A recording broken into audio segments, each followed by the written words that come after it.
Hi, hello, namaste. Welcome back to my channel and welcome to personally special video. ನಾನು ಕೇದಾರನಾಥಕ್ಕೆ ಹೋಗಿರೋದನ್ನ ನೀವು Instagram ಅಲ್ಲಿ ನನ್ನ follow ಮಾಡಿದ್ರೆ ಗೊತ್ತಾಗಿರುತ್ತೆ already. So ಕೇದಾರನಾಥನ ದರ್ಶನವನ್ನ ನಾನು ಮಾಡಬೇಕು ಅಂತ ಏನ್ ಕನಸನ್ನ ಇಟ್ಕೊಂಡಿದ್ದೆ, ಅದು ಕೂಡ ಪಾದಯಾತ್ರೆಯ ಮೂಲಕ. ಅದರ ಡಿಫಿಕಲ್ಟಿ ಲೆವೆಲ್ಗೆ ಏನಿತ್ತು, ರಿಯಾಲಿಟಿಗೆ ಏನಿತ್ತು, ನಾವು ಇನ್ಸ್ಟಾಗ್ರಾಮ್ ಅಲ್ಲಿ ಏನ್ ನೋಡ್ತೀವಿ ಅಥವಾ ಸೋಷಿಯಲ್ ಮೀಡಿಯಾದಲ್ಲಿ ಏನ್ ನೋಡ್ತೀವಿ, ಅದಕ್ಕಿಂತ ರಿಯಾಲಿಟಿ ಅನ್ನೋದು ಎಷ್ಟು ಅದರ್ ಸೈಡ್ ಅನ್ನ ಹೊಂದಿರುತ್ತೆ ಅನ್ನೋದನ್ನ ಇದೇ ಚಾನಲ್ ನಲ್ಲಿ ಅಪ್ಕಮಿಂಗ್ ಡೇಸ್ ಅಲ್ಲಿ ನಿಮ್ಗೆ ಹೇಳ್ತಾ ಹೋಗ್ತೀನಿ, ನನ್ನ ಪರ್ಸನಲ್ ಎಕ್ಸ್ಪೀರಿಯನ್ಸ್ ಟ್ರೆಕ್ಕಿಂಗ್ ಕುರಿತ ಹಾಗೆ. ಬಟ್ ಇವತ್ತಿನ ಈ ಒಂದು special video, personally special video ಅಂತ ಏನಕ್ಕೆ ಹೇಳ್ದೆ ಅಂತಂದ್ರೆ, ಕೇದಾರನಾಥದಲ್ಲಿ ನಾನು ಹೋದ ತಕ್ಷಣ ಏನು ಕೆಲವೊಂದಷ್ಟು ಅನುಭವವೂ ಸೇರಿದ ಹಾಗೆ ಲೈಫ್ ಟೈಮ್ ಎಕ್ಸ್ಪೀರಿಯನ್ಸ್ ಅಂತ ಕೆಲಸತಿ ನಮಗೆ ಆಗತ್ತೆ. ದೇವರ ದಯೆ ಇರಬಹುದು ಅಥವಾ ನಮ್ಮ ಇಂಟೆನ್ಷನ್ ಕೆಲಸತಿ ಪ್ಯೂರ್ ಇತ್ತು ಅಂತಂದ್ರೆ, ಹಾಗೆ ಆ ಇಂಟೆನ್ಷನ್ ಇದು ಆಗ್ಲೇಬೇಕು ಅನ್ನೋ ಹಠ ಇಲ್ಲದೆ ಇದ್ರೆ, ಒಂದು ಸರೆಂಡ್ರೆನ್ಸ್ ಮನೋಭಾವನೆ ಜೊತೆಗೆ ಗುಡ್ ಇಂಟೆಂಟ್ ಇತ್ತು ಅಂತಂದ್ರೆ ಕೆಲವೊಂದಷ್ಟು ಅನುಭವ ಅನ್ನೋದಿರತ್ತಲ್ವಾ, ನಮ್ಗೆ ಅನ್ಸುತ್ತೆ ಓ ಮೈ ಗಾಡ್ ಇದು ಆಯ್ತಾ ಅಂತ ಕೆಲವೊಂದಷ್ಟು ಮೊಮೆಂಟ್ಸ್ ಅನ್ನ ಕೇದಾರನಾಥದಲ್ಲಿ ಈ ಒಂದು ಟ್ರೆಕ್ಕಿಂಗ್ ಅನ್ನ ನಾವು ಮಾಡಿ ಕಂಪ್ಲೀಟ್ ಮಾಡಿ ಅಲ್ಲಿಗೆ ಹೋಗಿ ದರ್ಶನ ಅಂತ ಏನಾಗುತ್ತೆ ಅದರ ರಿಲೇಟೆಡ್ ಆಗಿರುವಂತಹ ಒಂದು ಸೆಲ್ಫ್ ಡಾಕ್ಯುಮೆಂಟೇಶನ್. ಇದು ನನಗೋಸ್ಕರ ನಾನು ಮಾಡ್ಕೊಳ್ತಾ ಇರೋದು. ಹಾಗೆ ಯಾರಿಗೆ ಇಂಥದ್ದನ್ನ ಕೇಳಿಸ್ಕೊಳ್ಳೋಕೆ ಇಷ್ಟ ಇರುತ್ತೆ, ಹಾಗೆ ಅವರ ಜೀವನದಲ್ಲೂ ಕೆಲವೊಂದಷ್ಟು ಪ್ಯಾರಲಲ್ ಲೈನ್ಸ್ ಅನ್ನ ಅವರು ಡ್ರಾ ಮಾಡ್ಕೊಳ್ಳೋಕೆ ಇಷ್ಟಪಡ್ತಾರೆ, ಅವರ ಸಲುವಾಗಿ. ಸೊ ಕೇದಾರನಾಥ ಟ್ರೆಕ್ಕಿಂಗ್ ಅನ್ನೋದು definitely not at all easy. ನೀವು ಪ್ರಾಪರ್ ಟ್ರೆಕ್ಕರ್ ಆಗಿದ್ರು ಕೂಡ ಇಟ್ಸ್ ನಾಟ್ ಈಸಿ. ಬಟ್ ಅಲ್ಲಿಗೆ ಹೋದ್ಮೇಲೆ ನಾವು ಹೋಗೋಷ್ಟಿಗೆ ಆಲ್ಮೋಸ್ಟ್ ಬೆಳಗ್ಗೆ ಒಂದು 4 ಗಂಟೆ ಎಲ್ಲ ರೀಚ್ ಆಗಿತ್ತು. ನಮ್ಮ ಜೊತೆಗೊಬ್ರು ನನ್ನ ನೆಕ್ಸ್ಟ್ ಟ್ರಿಪ್ ಟ್ರೈಬಲ್ಲಿ ಇಲ್ಲಿವರೆಗೂ ಟ್ರೆಕ್ಕಿಂಗೇ ಮಾಡ್ದೋಗಿರುವಂಥ ಒಬ್ರು ಹುಡುಗಿ ಬಂದಿದ್ರು. ಪಾಪ ಕಷ್ಟಪಟ್ಟು ಅದಷ್ಟನ್ನ ಟ್ರೆಕ್ ಮಾಡಿ ನಾವು ನಮ್ಮ ಟೆಂಟ್ಗೆ ಹೋಗಿ ಅವತ್ತು ಫುಲ್ ಮಲಗಿದ್ದೆ.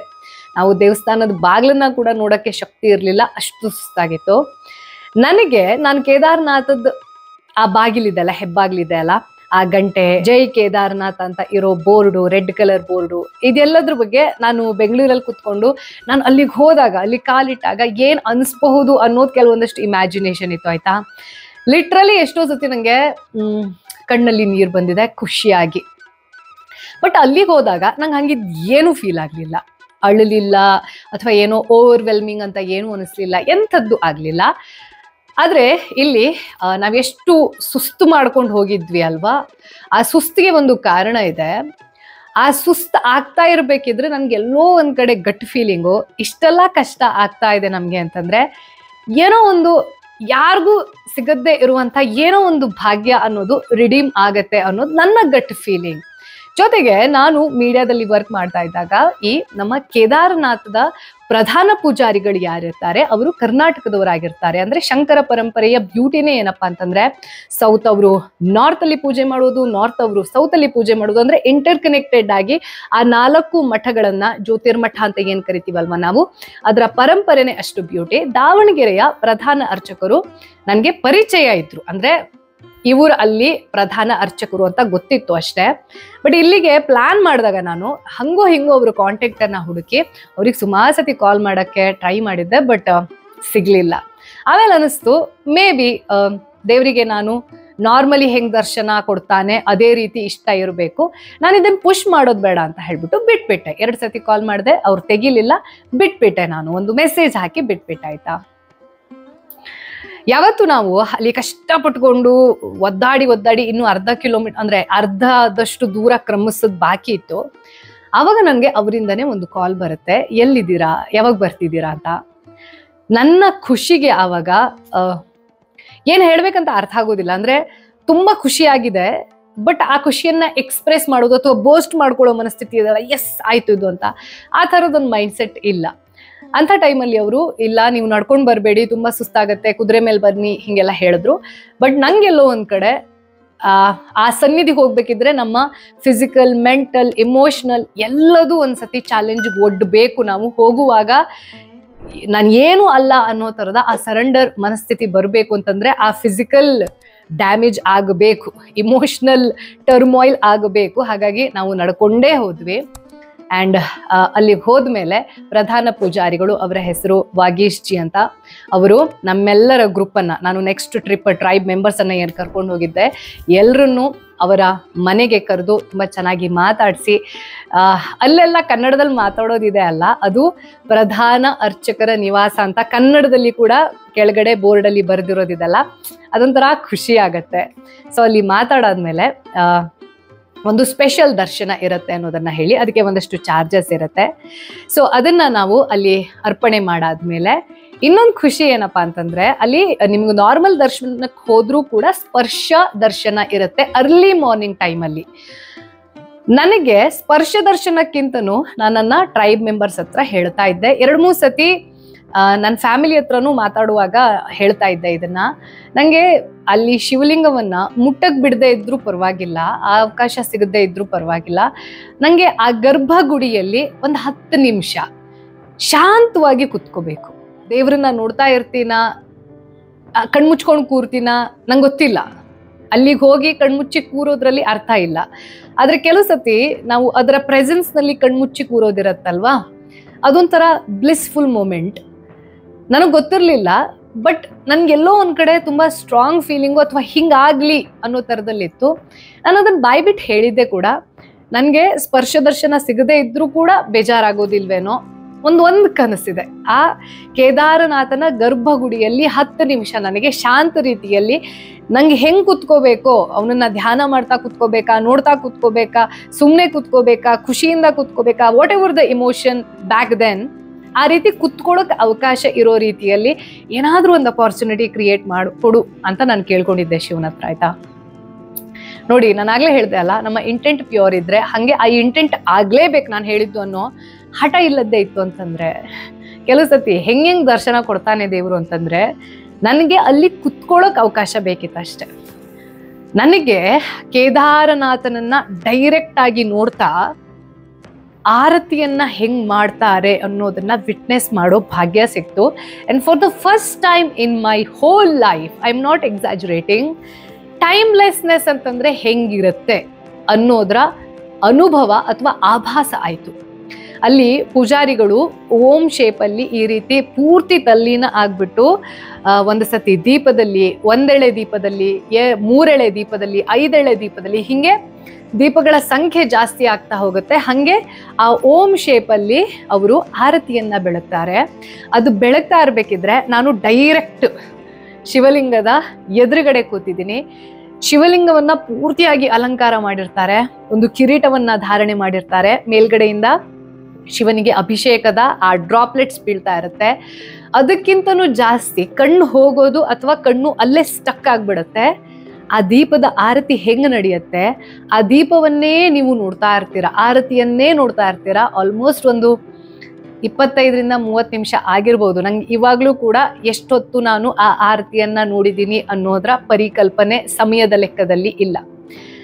ಆವಾಗ ಫಸ್ಟ್ ಟೈಮ್ ನಾನು ಏನೇನು ಅನ್ಕೊಂಡಿದ್ದೆ ಅಲ್ಲ, ಹಿಂಗಾದರೆ ನೋಡೋ ಥರದಲ್ಲಿ ಅವಕಾಶ ಸಿಕ್ಕಿದ್ರೆ ಗರ್ಭಗುಡಿಯಲ್ಲಿ ಕುತ್ಕೊಂಡು ಏನೇನೆಲ್ಲ ಇಮ್ಯಾಜಿನ್ ಮಾಡಿದ್ದೆ ಅಲ್ಲ, ಆ ಥರದ ಎಲ್ಲ ಅನುಭವಗಳ ಆಚೆ ಸಮಯ ನಿಂತು ಹೋಗೋದು ಫಸ್ಟ್ ಟೈಮ್ ಫೀಲ್ ಆಯಿತು.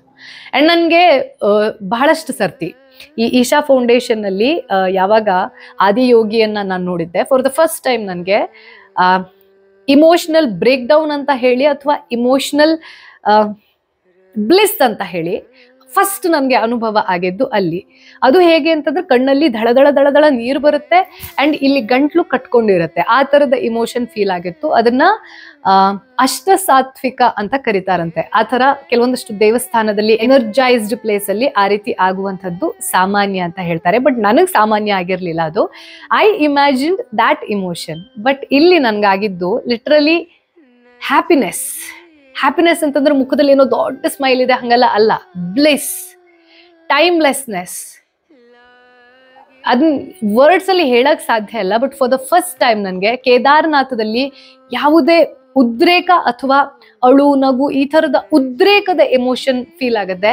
ಶಾಂತ, calmness, blissful, auto meditative and also ಅದನ್ನ ನೋಡುವಾಗ ಆ ದೀಪದ್ನೇ ನನ್ನ ಕಣ್ಣೇನೋ, ನನ್ನ ಕಣ್ಣಲ್ಲೇ ಅದು ಬೆಳಗ್ತಾ ಇದೆಯೇನೋ ಅನ್ನೋಷ್ಟರ ಮಟ್ಟಿಗೆ ರಿಲೇಟಬಿಲಿಟಿ ಫೀಲ್ ಆಗುತ್ತೆ.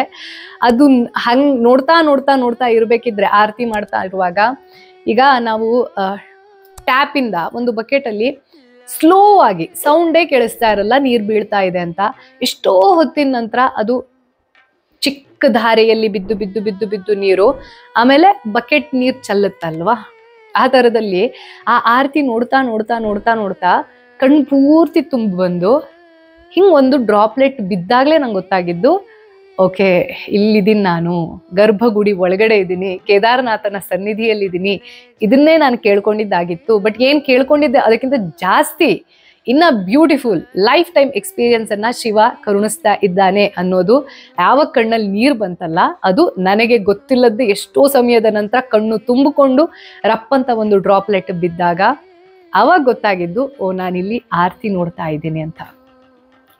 ಅಂಡ್ ಅಲ್ಲಿಂದ ಹೊರಗೆ ಬಂದ ತಕ್ಷಣ ಅಲ್ಲಿ ಹೊರಗಡೆನೂ ಒಂದ್ಸತಿ ಆರತಿಯನ್ನ ಮಾಡಕ್ಕೆ ಅಂತ ಹೋಗ್ತಾರೆ. ನನ್ನ ಜೊತೆಗಿದ್ದು ಯಾರ್ಯಾರಿದ್ರಲ್ವ ನನ್ನ ಟ್ರೈಬ್ ಮೆಂಬರ್ಸ್ ಅಂತ, ಅವರು ಕೇಳಿದ್ರು ಏನ್ ಅನಿಸ್ತು, ಏನಾಯ್ತು ಅಂತ. ನನ್ಗಲ್ಲಿ ಪ್ರಸಾದವನ್ನ ಕೊಟ್ಟಿದ್ರು, ಒಂದು ಕಮಲದ ಹೂವನ್ನ ಕೊಟ್ಟಿದ್ರು. ಅದನ್ನ ತಗೊಂಡೋಗಿ ಎಲ್ರಿಗೂ ಒಂದೊಂದು ಹೆಸಳನ್ನ ಹಂಚ್ತಾ ಇರ್ಬೇಕಿದ್ರೆ ಫಾರ್ ದ ಫಸ್ಟ್ ಟೈಮ್ ನಾನು ಕಾಮ್ ಆಗಿದ್ದೆ. ಈ ತರ ನಾವು ಅನ್ಕೊಂಡಿದ್ ಯಾವಾಗ್ಲೂ ಆದಾಗ ಒಂಥರ ಒಂದು ಹುಚ್ಚು ಖುಷಿ ಬರುತ್ತೆ, ಎಸ್ ಆಯ್ತು ಆಯ್ತು ಅಂತ. ಆ ಥರದ್ ಯಾವುದೇ ಓವರ್ವೆಲ್ಮಿಂಗ್ ಎಕ್ಸ್ಪ್ರೆಷನ್ ಇಲ್ಲದೆ ಎಷ್ಟು ಕಾಮಾಗಿದ್ದೆ. ನನ್ನ ಹೆಸರು ಇದೆ ಅಲ್ಲ Soumya, I was that in Kedarnath and I am so grateful. ಆ ಮೊಮೆಂಟ್ ಇದೆ ಅಲ್ಲ, ಆ ಮೊಮೆಂಟನ್ನು ನಾನು ಎಲ್ಲೂ ರೆಕಾರ್ಡ್ ಮಾಡೋಕ್ಕೆ ಸಾಧ್ಯ ಇಲ್ಲ, ರೆಕಾರ್ಡ್ ಮಾಡೋಕ್ಕೂ ಇಷ್ಟ ಇಲ್ಲ. ಬಟ್ ಇದನ್ನು ಡಾಕ್ಯುಮೆಂಟ್ ಮಾಡ್ತಾ ಇರೋದು ಏನಕ್ಕೆ ಅಂತಂದರೆ, ನಾನು ಎಷ್ಟು ವರ್ಷ ಬದುಕಿರ್ತೀನಿ, ನನಗೆ ಮಾತ್ರ ಇದು ನನ್ನ ಕಣ್ಣಲ್ಲಿ ಡೆಫಿನೆಟ್ಲಿ ಇರುತ್ತೆ. ಬಟ್ ಯಾರು ಮುಂದೆ ಹೋಗ್ತಾರೋ ಅಥವಾ ಆ ಥರದ ಒಂದು ಪ್ಯೂರ್ ಇಮೋಷನ್ಸನ್ನು ಇಟ್ಕೊಂಡಿರ್ತಾರೆ ಅಂಥವರಿಗೂ ಕೂಡ ಒಂದು ಡಾಕ್ಯುಮೆಂಟ್ ಇರಲಿ ಅನ್ನೋ ಕಾರಣಕ್ಕೋಸ್ಕರ. ಸೊ ಅದು ಆದಮೇಲೆ ನಮಗೆ ಆವತ್ತಿನ ರಾತ್ರಿ ದೇವಸ್ಥಾನ ಕ್ಲೋಸ್ ಆಯಿತು. ಕ್ಲೋಸ್ ಆದಮೇಲೆ ಇನ್ನೊಂದು ಭಾಗ್ಯ ಅಂತ ಹೇಳ್ಬೋದು, ಗರ್ಭಗುಡಿಯ ಒಳಗಡೆ ಕುತ್ಕೊಂಡು ಒಂಥರ ಪರ್ಸ್ನಲ್ ಪ್ರೇಯರ್ ರೀತಿಯಲ್ಲಿ ನಾವೊಂದು 8 ರಿಂದ 9 ಜನ ಕೇದಾರ್ನಾಥದ ಮಹತ್ವ ಏನು ಅನ್ನೋದನ್ನ ಅಲ್ಲಿನ ಪೂಜಾರಿಗಳ ಬಾಯಲ್ಲೇ ತಿಳ್ಕೊಂಡು ಅಲ್ಲಿ ಸ್ಪರ್ಶ ದರ್ಶನವನ್ನ ಮಾಡಿದ್ವಿ. ಹಾಗೆ ಕೈ ಮುಗಿದ್ವಿ. ಗರ್ಭಗುಡಿಯಲ್ಲಿ ನನಗೇನು ಮತ್ತೆ 10 ನಿಮಿಷ ಕುತ್ಕೊಳ್ಳೋದು ಅವಕಾಶ ಅಂತ ಏನಿತ್ತಲ್ಲ, ಆ ಮಂತ್ರವನ್ನ ಹೇಳಿಸ್ಕೊಂಡು ಆ ಮಂತ್ರದ ಜೊತೆ ನಮ್ಮ ಪರ್ಸನಲ್ ಪ್ರಾರ್ಥನೆಯನ್ನ ಏನು ಸಲ್ಲಿಕೆ ಮಾಡೋದಿರುತ್ತೆ ಅದೆಲ್ಲದನ್ನ ಮಾಡಿದ್ವಿ. ಅದಕ್ಕಿಂತನೂ ನನಗೆ ಖುಷಿಯಾಗಿದ್ದು ಯಾವಾಗ ಅಂತಂದ್ರೆ, ನಾನು ಏನು ಎಕ್ಸ್ಪೆಕ್ಟ್ ಮಾಡಿದ್ದೆ ಅಥವಾ ಏನು ಕಷ್ಟಪಟ್ಟು ಹೋಗ್ತಾ ಇದ್ವಿ ಅದೆಲ್ಲದನ್ನ ಶಿವ ನೋಡ್ಬಿಟ್ಟು ಎಲ್ಲೋ ಒಂದ್ ಕಡೆ ಯಾರಿಗೂ ಕೊಡದೇ ಇರೋ ರೀತಿಯ ದರ್ಶನವನ್ನ ನಮಗ್ ಕರುಣಿಸ್ತಾ ಅನ್ನೋ ಥರದಲ್ಲಿ ಫೀಲ್ ಆಗೋದೇನಿದೆ ಅಲ್ವಾ, ಪ್ರತಿಯೊಬ್ಬರಿಗೂ ಅದೇ ಅನ್ಸುತ್ತೆ. ನಾವು ನಮ್ಮ ಜೀವನದಲ್ಲಿ ಸ್ಪೆಷಲ್ಲು, ದೇವರಿಗೆ ನಾವು ಸ್ಪೆಷಲ್ ಚೈಲ್ಡ್, ಇದು ಪ್ರತಿಯೊಬ್ಬರಿಗೂ ಅನಿಸುತ್ತೆ. ಬಟ್ ನಾನು ನನ್ನ ಪರ್ಸ್ಪೆಕ್ಟಿವ್ ಅಲ್ಲಿ ಮಾತ್ರ ಕುತ್ಕೊಂಡು ನೋಡುವಾಗ ಎಷ್ಟು ಕಷ್ಟಪಟ್ಟು ಮೇಲ್ ಹತ್ತು ಹೋದವೋ ಅದರ 100 ಪಟ್ಟು ವರ್ತ್ ಇರುವಂತಹ ದರ್ಶನ ಇದೆ ಅಲ್ಲ, ಆ ದರ್ಶನವನ್ನ ಎಲ್ಲೋ ಒಂದ್ ಕಡೆ ನಾನು ಎಕ್ಸ್ಪೆಕ್ಟ್ ಮಾಡಿದ್ದೆ, ಬೇಡ್ಕೊಂಡಿದ್ದೆ. ಅದು ಆಗ್ಲೇಬೇಕು ಅನ್ನೋ ಹಠ ಇರಲಿಲ್ಲ. ಹಾಗಾಗಿ ಬಹುಶಃ ಶಿವ ಅದನ್ನ ಕೇಳಿಸ್ಕೊಂಡ, ನಾನು ಅಂದ್ಕೊಂಡಿದ್ದಕ್ಕಿಂತ ಜಾಸ್ತಿ ಕೊಟ್ಟ. And I am so grateful.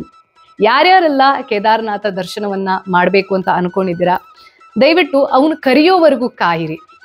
ಯಾರೋ ಹೋದ್ರು ಅಥವಾ ಯಾರಿಗೋ ಏನೋ ಎಕ್ಸ್ಪೀರಿಯನ್ಸ್ ಆಯ್ತು, ಏನೋ ಒಂದು ಬದಲಾವಣೆ ಆಗ್ಬಿಡುತ್ತೆ ಜೀವನದಲ್ಲಿ, ಇಂಥದ್ದಿರುತ್ತಲ್ಲ, ಎಕ್ಸ್ಪೆಕ್ಟೇಷನ್ನ ಜೊತೆ ಹೋಗೋದಕ್ಕಿಂತ ಯಾವಾಗ ಅವನು ಕರೀತಾನೆ ಅವನ ಕಾಲನ್ನು ಅಟೆಂಡ್ ಮಾಡಕ್ ನೀವು ಹೋಗೋದಿರುತ್ತೆ ಅಲ್ವಾ, that make sense to me. ಯಾವುದೇ ಜ್ಯೋತಿರ್ಲಿಂಗ ಇರಬಹುದು, ಯಾವುದೇ ಶಕ್ತಿ ಪೀಠಗಳಿರ್ಬೋದು, ಅದನ್ನ ಒಂದು ಟಾರ್ಗೆಟ್ ಆಗಿ ಇಟ್ಕೊಂಡು 1 ವರ್ಷದಲ್ಲಿ ಇಷ್ಟು ನೋಡ್ಬಿಡ್ತೀನಿ, ಇಷ್ಟು ಮಾಡ್ಬಿಡ್ತೀನಿ, ಇಷ್ಟು ತಿರುಗ್ಬಿಡ್ತೀನಿ ಅನ್ನೋದಕ್ಕಿಂತ ಇನ್ನರ್ ಕಾಲಿಂಗ್ ಅಂತ ಒಂದಿರುತ್ತೆ. ಯಾರು ಎಷ್ಟೇ ಜನ ಹೋಗಿ ಫೋಟೋ ಹಾಕಿದ್ರು ಕೂಡ ನಿಮ್ಮ ಇನ್ನರ್ ಕಾಲಿಂಗ್ ಬರೋವರೆಗೂ ಕಾಯಿರಿ. ಅಂದ್ರೆ ಅರ್ಥ, ಅವನು ಕರ್ಸ್ಕೊಳ್ಳೋವರೆಗೂ ನಿಮಗೆ ಪರ್ಮಿಷನ್ ಇಲ್ಲ. ಅವ್ನು ಕರ್ಸ್ಕೋಬೇಕು ಅಂದಿದ್ದಾಗ ನೀವು ಮನೇಲಿ ಕುತ್ಕೊಂಡು ಊಟ ಹೊಡ್ಕೊಂಡಿದ್ರು ಕೂಡ ಅವನು ಕರ್ಸ್ಕೊಳ್ತಾನೆ. ಆವಾಗ ತುಂಬಾ ಹಂಬಲ್ ಆಗಿ ಎದ್ದು ಹೋಗಿ ಅಂಥದ್ದೇ ಅಭೂತಪೂರ್ವ ದರ್ಶನವನ್ನ ಕೊಡ್ತಾನೆ.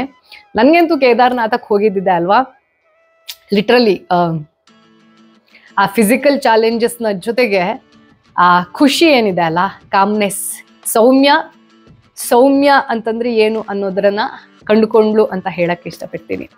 ಸೊ ಯಾರೆಲ್ಲ ಈ ವಿಡಿಯೋವನ್ನು ನೋಡ್ತಾ ಇದ್ದೀರಾ ಅವರೆಲ್ಲರಿಗೂ ಆದಷ್ಟು ಬೇಗ ಶಿವ ನಿಮ್ಮನ್ನ ಕೇದಾರನಾಥಕ್ಕೆ ಕರೆಸ್ಕೊಳ್ಳುವಂತಹ ಯೋಗ ಬರಲಿ ಅಂತ ಹೇಳ್ತಾ, ಜೊತೆಗೆ ನಾನು ಹೇಳ್ದೆ ಅಲ್ಲ, ಆ ಪ್ರಧಾನ ಅರ್ಚಕರು ನಮಗೆ ಅದು ಪೂಜೆ ಆದಮೇಲೆ ಕೇದಾರನಾಥದ ಈ ಒಂದು ಭಸ್ಮ ಪ್ರಸಾದವನ್ನು ಕೊಟ್ಟರು. ಜೊತೆಗೆ ನಮಗೆಲ್ರಿಗೂ, ನಾವು 8 ಜನ ಹೋಗಿದ್ವಿ ಏನೋ, ಅವರಿಗೆ ಮನೆಗೆ ಕರೆದು ತುಂಬ ಪ್ರೀತಿಯಿಂದ ಕನ್ನಡದವರು ಅಂತ ಮಾತಾಡಿಸಿ ನಮಗೆ ಈ ಶಾಲನ್ನು ಕೊಟ್ಟರು. ಸೊ ಇದೆರಡೂ ಕೂಡ ಇದೆ ಅಲ್ಲ, ಒಂದು ರೀತಿಯಲ್ಲಿ ನಾವು ಬಯಸದ್ದೇ ಇದ್ದಿದ್ದು, ಆದರೆ ಶಿವನ ಪ್ರಸಾದ. ಸೊ ಇದರ ರಿಲೇಟೆಡ್ ಆಗಿ ಅಪ್ಕಮಿಂಗ್ ಡೇಸಲ್ಲಿ ವ್ಲಾಗ್ದು ರಿಯಾಲಿಟಿ ಏನಿರುತ್ತೆ, ಅದರ ಟ್ರ್ಯಾಕ್ ಹೇಗಿರುತ್ತೆ, ಕೆಲವೊಂದಷ್ಟು ವಿಚಾರದಲ್ಲಿ ನಾವು ಎಲ್ಲೆಲ್ಲಿ ರಿಪೇರಿ ಆಗಬೇಕು ಅನ್ನೋದು ಸೇರಿದ ಹಾಗೆ ಎಲ್ಲದರ ರಿಯಾಲಿಟಿ ಚೆಕ್ ಅನ್ನೋದನ್ನು ಹೇಳ್ತೀನಂತೆ. ಅಲ್ಲಿವರೆಗೂ ನೀವೇನು ಮಾಡಬೇಕು ಅನ್ನೋದು ನಿಮಗೆ ಗೊತ್ತಿದೆ, ಬಟ್ ನಾನು ಮತ್ತೆ ಹೇಳ್ತೀನಿ, do subscribe, like, comment, share and do whatever else you want to do, but only good intentions. Take care, bye. ಓಂ ನಮಃ ಶಿವಾಯ್. ಜೈ ಹಿಂದ್.